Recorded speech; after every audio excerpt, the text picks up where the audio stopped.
My sister dragged my son by his hair across the yard. "Your brat ruined my dress!" she screamed. Mom laughed. "He deserved it. He needs to learn his value." Dad laughed. "He should apologize for existing." They had no idea what was coming next. I heard the screams before I got to the back porch. "Get off him!" I shouted, nearly dropping the grocery bags. My sister, Lacey, had my 8-year-old son by the hair, dragging him across my parents' backyard like a rag doll. His knees scraped the concrete. "He ruined my dress!" she screeched, holding a drink-stained floral cocktail gown like it was sacred silk. "Lacey, let go!" I dropped everything and ran. Mom was on the patio, laughing. "He deserved it," she said, sipping sweet tea. "That boy needs to learn his value." And then Dad from his lawn chair. "He should apologize for existing." I froze. Micah was sobbing, and suddenly, I wasn't just a son anymore. I was a father, and they had crossed a line that couldn't be uncrossed. My name is Ryan Bennett. I'm 36 years old, and I'm done protecting people who harm my son. I'm a licensed paramedic in Nashville, Tennessee, widowed 4 years ago. Since then, my son Micah has been my whole world. We moved in with my parents temporarily last year when our lease expired. I was rebuilding, or so I thought. They said we could stay as long as we needed. They meant as long as we stayed quiet, compliant, and useful. The cast who made me snap. Lacey, 29. My younger sister, runs a pyramid scheme on Instagram, thinks she's a celebrity, never worked a full-time job in her life. Mom, 61. Southern Baptist queen bee, passive-aggressive, narcissistic, worships Lacey. Dad, 64. Retired firefighter. Believes boys need to be toughened up. Told Micah to man up when he cried at his mother's funeral. The damage went deeper than the dress. After I got Micah inside and cleaned his scrapes, I sat on the edge of his bed. His hands were shaking. "Dad, do I make everyone mad all the time?" I felt something crack in my chest. I kissed his forehead and said, "You didn't do anything wrong." But inside I was screaming. I checked the Ring doorbell. The backyard camera had caught everything. The dragging, the slapping, the screaming. I emailed the file to myself and locked it down. Then I opened a browser and searched. Child Endangerment, Tennessee. Family member. You want to hurt my son? I'll use the same system. You ignore. The next morning, I called Child Protective Services and filed an official report. I didn't say it was revenge, I said it was protection. My son was physically assaulted by my sister, witnessed by both grandparents who laughed. I have video evidence. I'm filing to remove us from the home and ensure no contact. Then I emailed my lawyer. I'd had a custody and estate attorney since my wife passed. We filed for HUN. Emergency custody protection, barring my family from any unsupervised access to Micah. No contact order, against Lacey. Civil suit preparation. Child endangerment. Plus emotional distress. The house of cards fell quietly.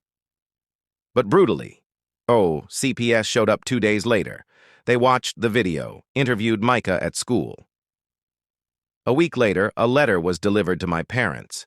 They were being placed under our formal observation and would be listed as unsuitable caregivers on any emergency documentation for Micah. The civil suit landed next. Lacey tried to post a sob story online. Her followers turned on her after the footage leaked in a fake private group chat that mysteriously made it to Reddit. Sponsors dropped her. 2 affiliate companies banned her. She deleted her account. Mom called me, screamed, "You destroyed this family!" I didn't answer. I was sitting on the floor with Micah, helping him build a Lego ambulance, rebuilding from ashes. They left, I got a new apartment the same month. Small, but ours. Micah sleeps through the night now. No more bedwetting, no more flinching. He laughs louder.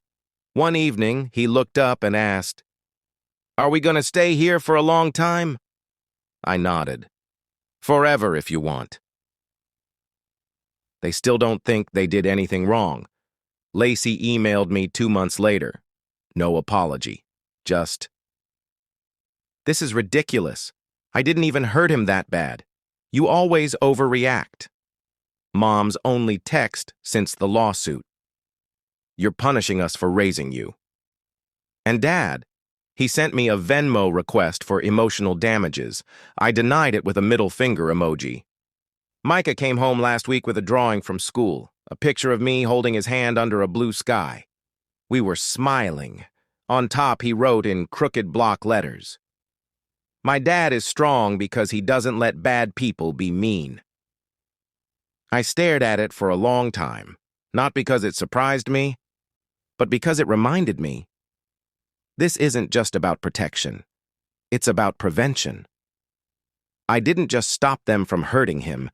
I stopped them from shaping him, from planting the idea that love looks like cruelty, that family means pain you never speak about, that obedience is worth more than dignity. I used to think standing up to my parents would make me a bad son. But I realized I'm not just their son anymore. I'm a father now, and my loyalty belongs to the boy who trusts me to keep him safe, even from people who share our last name. Lacey didn't just yank Micah's hair. She tried to yank away his sense of safety, and Mom and Dad stood by, laughing. That's not a family. That's a cycle. And I broke it. Micah sleeps peacefully now. He doesn't ask if Lacey's coming over. He doesn't flinch when I raise my voice at the TV. He doesn't walk on eggshells just to earn love. He just is. And that's more than I ever had at his age. They still say I tore the family apart. But here's what I know now. If protecting my child shatters the version of family you built on fear, then let it burn. Have you ever had to protect your child from your own family? If someone ever told your child to apologize for existing, likes this video to show them they were never the problem. Subscribe. If you're done mistaking loyalty for lifelong abuse, in the comments type, "Micah comes first," or "I broke the cycle too." Because somewhere, someone is still scared to leave. Let them know they're not alone. Final message to the audience. To every parent who chose peace over tradition. To every person who was told they were overreacting. To every child who grew up in a house where love had strings. You are not crazy. You are courageous. And every time you choose your child over your past, you rewrite the future.